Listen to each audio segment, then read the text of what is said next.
Man, what's going on with y'all, man? Welcome to HDiiTV. You're rocking with your boy. Wake y'all butts up. I was supposed to go live last night. Man, as soon as I sat down watching TV, had me something to eat, man, I was snoring. I was out of that bed. I woke up and looked, said, well, I'm going to bed. Now, so, Courtney Vandersloot. Everybody right now is pissed off. They like, we gave up Kennedy for this. How many times do I have to tell you? The team's not built around Kennedy. The team is built around Camilla. Yes, Angel has a lot in her brand. She brings that to the table. This was a move for Camilla. This was not for Angel, okay? This is for Camilla. Why do you think Angel's learning how to shoot? Learning how to handle the ball? That's for Camilla, so they can open the lane up. So if Camilla gets double teamed, Angel's out at the mid-range or the corner three, she can knock that shot down with ease. She's learning how to do that. She also can post up when she wants to.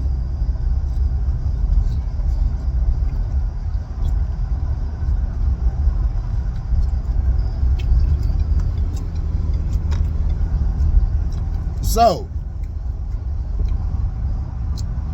bringing Vandersloot in,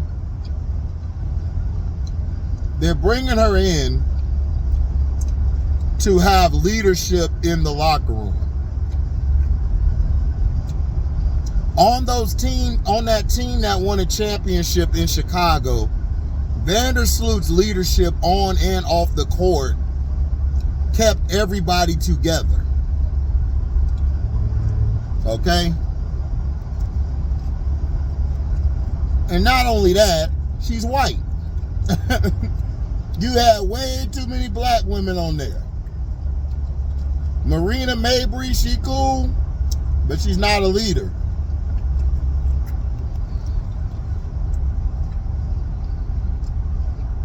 She can't control the locker room.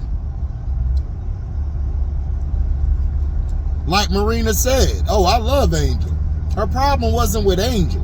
And I told everybody this.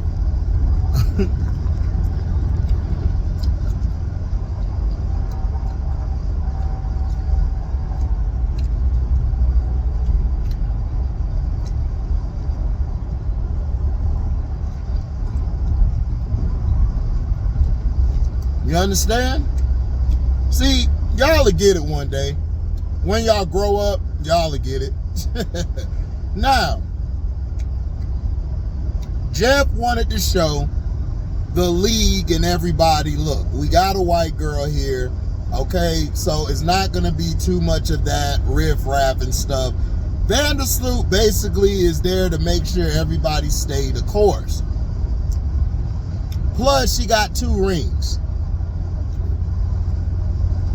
And Vandersloot last year wasn't doing well because everybody forgets her mother passed away.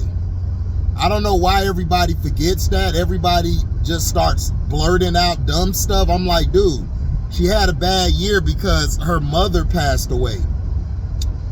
And I think she needed some time to grieve, so she came back, and she was kind of pissed when she was benched because she felt like she could have helped the game. To me, she should have never got benched. The person who should have got benched was Sabrina Ionescu, but you know they couldn't bench her because she's the face.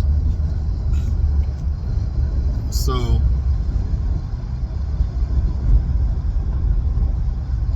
that's the thing.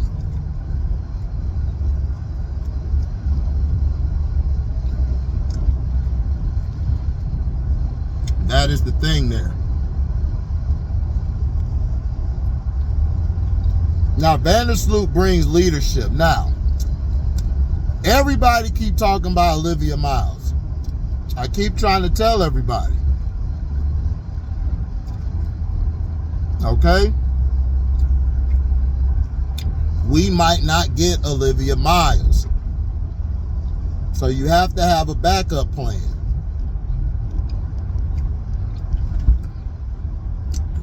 So now that we got a veteran point guard, Jeff has been saying this. I told you guys on my Patreon, so I'll let the cat out the bag. Okay? Everybody knows Lindsay and Dana, they're trying to shop them. But what you guys didn't know was Kennedy Carter was supposed to be a part of that trade as well. All this allegedly. They couldn't get value for Kennedy Carter because word around everywhere, and it wasn't just from Jeff P. The Atlanta Dream put out there about Kennedy Carter.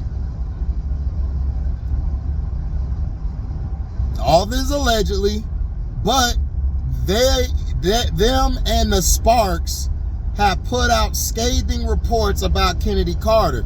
That's why when she came in and she was on a training camp deal, because everybody was like, man, she's so raw. Why she? Because Kennedy is very passionate. Jeff called around trying to find ways to get something back for Kennedy. He couldn't. Kennedy is volatile. I know people don't want to hear it, but she is. And she got that label on her. Do I think she's volatile? No, I just think Kennedy passionate. She just don't like bullshit. She like me. Man, I ain't trying to hear that bullshit. I'm the same way. That's why I don't get along with everybody, and I'm glad I don't. I'm glad I don't. Like I said on Key's show last night, I go left all the time. Like, F all that. If I see something, it's getting called out. I don't want to hear that. Straight up. But they tried to move her. Now, this is on my Patreon. I tell you why the Sparks traded the number 2 pick. Because, and I'm gonna tell you why. You know, you guys could go on there and check that out. Olivia Miles also has something to do with why they traded that 2nd pick. So I'll let you go look at that on the Patreon. $3 a month. You get information on there. Whether it's from me or whether it's from me giving up some sources that I found from research. Sources come in different variations, people. A source could be the social media.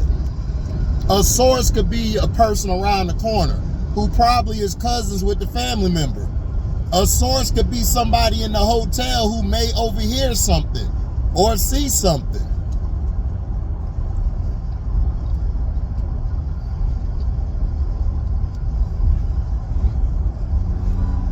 So we got to stop thinking first level. We got to get more, and you got to think a little deeper. Now, Kennedy, he let Kennedy go because he didn't want that back in the locker room. Now, everybody is like, man, Dana his piece. Him and Dana is not smashing. I know people are joking, but they're not smashing. Dana, you guys had only watched Dana for 1 season. Dana can play. And I'm not saying that just to say it. Dana can play. If you don't know, go back to Louisville in her first couple years with the Sky. She was balling. She came off the bench and balled out. Now, I'm not saying that she's a better player than Kennedy, but I'm just saying, like, the girl can play. I'm not going to lie on her name. She can play. The problem is she has to be in a system where there's a distributor. This is why Vandersloot was brought on, in case we have to keep her and Lizzie. Then you have somebody who can move the ball. Mo Jefferson was supposed to be the only guard, the only PG on here, next to Vandersloot.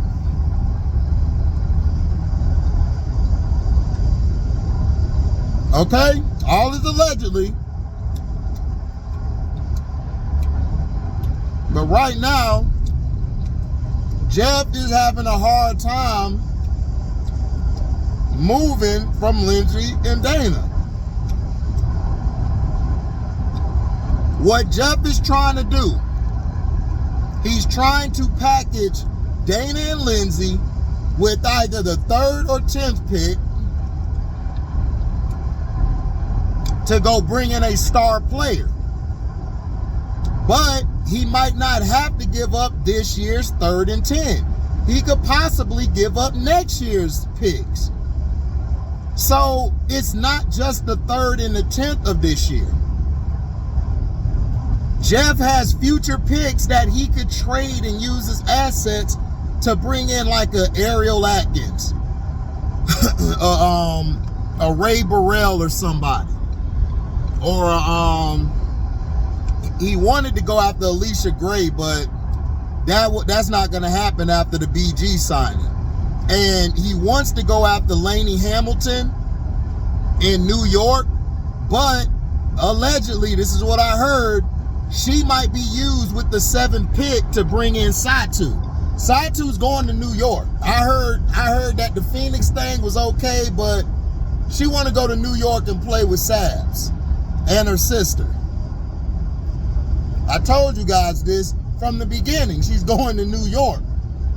Y'all didn't want to believe me. Y'all kept believing these idiots telling y'all, oh, she's going to the Fever because she got a girlfriend. Satu is not that way. Satu is straighter than Indian hair. Okay? She is from Belgium or Germany, one of them places. They do not condone that it. I'm just letting you know.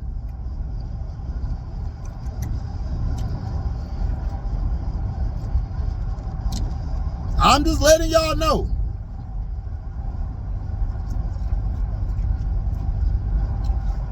You know, she like Arby's. She gotta have the meat.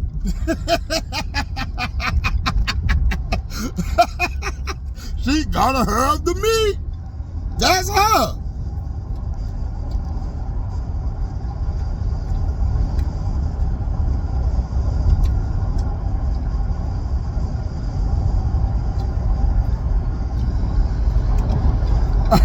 So it's going to be hard to get Lainey Hamilton. Now,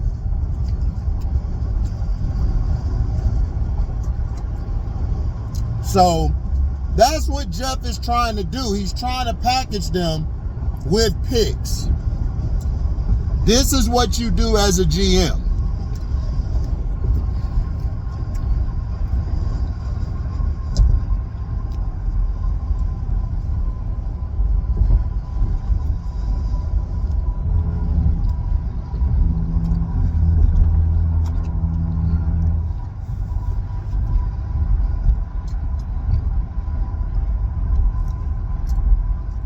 So now,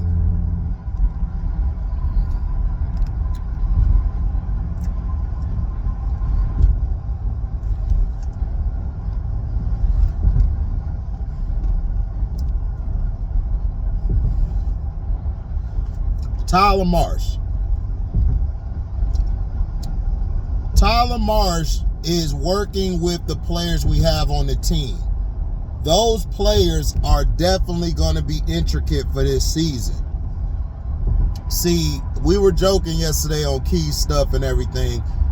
Tyler Marsh's job is to develop Michaela Onowarie and those role players to fit around Camilla and Angel. See, it's not just about your two players. What Jeff is trying to do is, well, what Tyler Marsh is trying to do, I'm going to let you guys in. This is all allegedly. Tyler Marsh is trying to build the team like the New York Liberty by having the role players be very intricate in the winning so everything doesn't have to lean on the main stars. This is why Jeff is trying to package players with picks to bring in a player.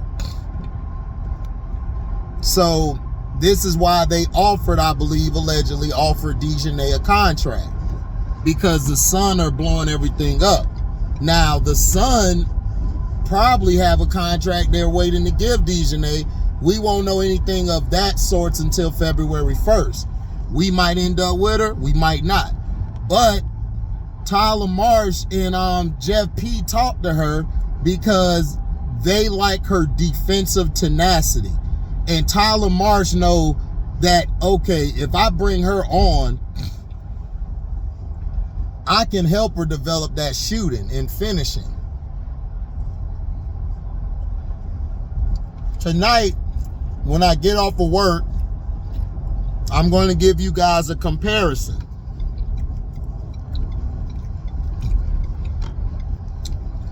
I'm going to give you the pros of Kennedy Carter. It's going to be Kennedy Carter and DeJounte. Who's the better two guard? A lot of y'all will come out and say, oh, it's Kennedy Carter. Because I know y'all are. Because all y'all know is like that one nigga. Oh, you got to score a lot of points. If you score more points than the other team, you win. You know what I'm saying? That dumb shit. Like nobody knows that. But anyway. But I'm going to break it down and tell you who's the better player. Okay? Now, people are trying to say DeJounte is a locker room problem. Those are Caitlyn fans. Don't listen to them people. Because they tried to say Angel Reese was toxic. And we debunked that Angel wasn't the problem. And I told everybody what the problem was. The problem was a lot of the vets didn't like the offense that Teaspoon was running because it was going towards the bigs. Teaspoon was trying to develop the bigs last year. That's what she was trying to do. Dana and them was fighting against it because they're like, man, I'm trying to ball, man. It's my turn. Like Jeff, I guess, told Dana, this is all allegedly, that you're going to be like, you could do what you got to do. You're going to run the offense. It's going to be around you and Mabry. But then Teaspoon was clashing with that. Teaspoon and Jeff were clashing on the ideology and the physiology of the team. That's why him and Teaspoon didn't work. It wasn't about Teaspoon yelling at his soft ass. No. They just had two different ideologies. Teaspoon wanted to feed the bigs. And Jeff P was noticing that the bigs weren't really coming along well. Camilla looked at unhappy. I told you guys on the Patreon that Camilla did not love the offense. Jeff P picked Camilla because he wanted to build around Camilla. That's why he wanted to go for a Rakia Jackson or an Aaliyah Edwards, because they were a little bit offensively better than Angel. Angel's not as good as them offensively. But what he didn't know was Angel's ceiling. He didn't see it until they were in the training camps and all of that. Jeff P fell in love with Angel after that. He fell in love with her because he didn't see it until he saw her in the games and saw her in practice and was like, okay, I see why you got her, because I love Rakia and I love Aaliyah, but they don't have the motor. They don't have the tenacity that Angel has. Angel is different because not only can she rebound, her defense is crazy. And Jeff P was watching this. He was like, she can guard guards at that size. And that's why I like Joyce Edwards. This is why I wanted Angel to go with Don Staley, because Joyce Edwards and Angel are similar builds. The only difference is Joyce has a better offensive touch around the basket and shot because Don Staley has been working with her. This is why I tell you LSU fans, Kim Mulkey is trash at developing people. If Flaw J would have gone to that coach, Don, Flaw J would have a way bigger ceiling than she got. So that's what I'm telling y'all. I look at stuff like that, but Jeff is trying to make the team formidable to try to get to the playoffs. If they make the playoffs, he feels like, okay, now we're in the playoffs. Now we can attract the 2026. We can get those free agents to come because they're gonna have the building built this year, next year. Okay, so thank y'all for listening, man. Make sure y'all like, comment, subscribe, share this. Hit the notification bell to select all to receive upcoming notifications. And if y'all do love what you hear, donate to the page by the super chat or super thanks or the Cash App, which is in the description box. Buy some merchandise, y'all. That's in the description box. Go to the Welcome to HDiiTV store and get you a shirt, jeans, hat, all of it. I'm gonna start wearing it and shit on the weekend for y'all to see, so y'all know that we official. I just ain't have time. I told you all I do is work. So thank y'all for listening, man. And shout out to everybody who support me, man. Love you all. And if you're new here, man, hit the subscribe button, hit that bell, and select all so you can receive all the notifications. Thank you for listening. I'm out. Deezy.